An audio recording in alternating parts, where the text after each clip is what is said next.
নমস্কার দর্শক বন্ধুরা, আমি আজকে আপনাদেরকে একটা ডিমের পকোড়া রান্না করে দেখাচ্ছি। ডিমের পকোড়াটা রান্না করব বলে আমি এটা নিয়েছি। আপনার চাট মশলা, লঙ্কা গুঁড়ো, বিট নুন, গরম মশলা গুঁড়ো, আর এটা একটা ওই ম্যাগি মশলা হয় সেইটা, আর একটু অল্প গরম মশলা গুঁড়ো, এইগুলো আমি নিয়েছি। আর নিয়েছি এই যে পেঁয়াজ আর রসুন বাটা, আমি এটা এর ভেতরে দিয়ে দিলাম।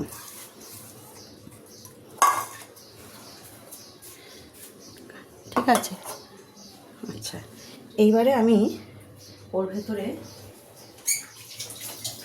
বেসন দেবো।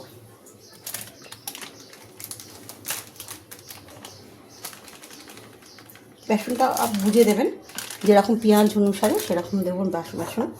এবারে আমি এটাকে মেখে নিচ্ছি।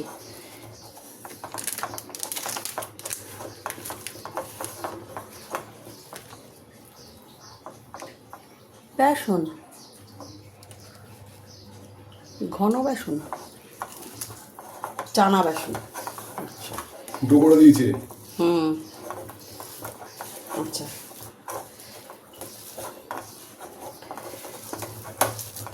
এরপর মনে হচ্ছে বড্ড শুকনো হয়ে গেছে, আমাকে একটু সামান্য জল দিয়ে নিতে হবে।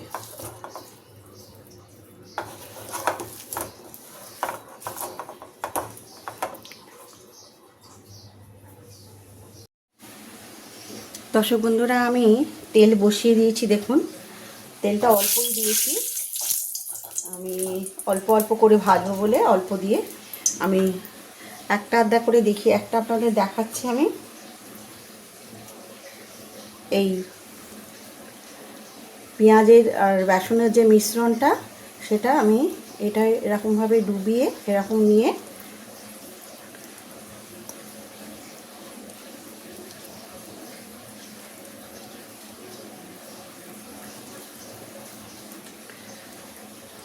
এইরকম করে নিয়ে আমি ডিমের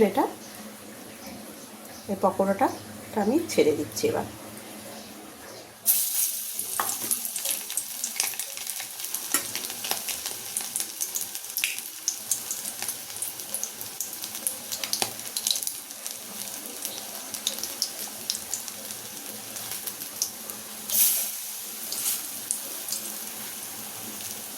এইরকমভাবে আপনারা ডিমের পকোড়া ভেজে নেবেন, খেতে অতি সুস্বাদু হয়।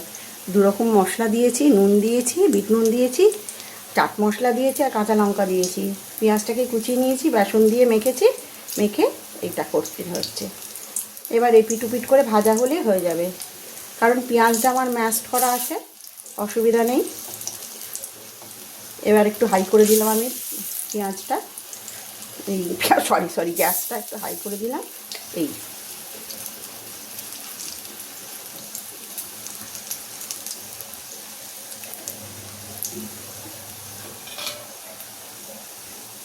সাদা তেলে ভাজছে, আপনারা ইচ্ছা করলে সর্ষের তেলেও ভাজতে পারেন। আবারও বলি, আমার চ্যানেলটা প্লিজ আপনারা একটু সাবস্ক্রাইব করে দেবেন, আর লাইক করবেন, শেয়ার করবেন, কমেন্ট করবেন। এগুলো আপনারা ডালের সঙ্গেও খেতে পারেন বা স্ন্যাক্স হিসেবেও খেতে পারেন।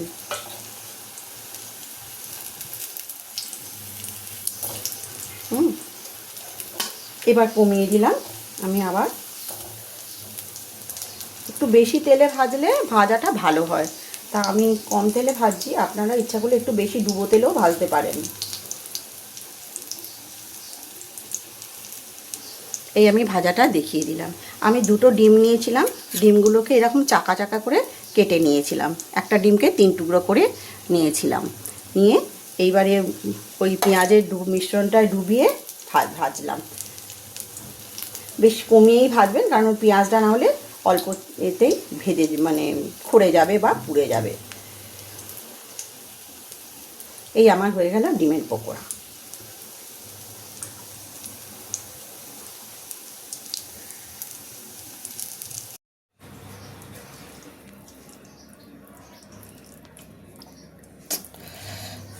এত বড় বড় হয়ে যাবে, তাহলে হোক, করতে করতে নিয়ে আর কী করবো।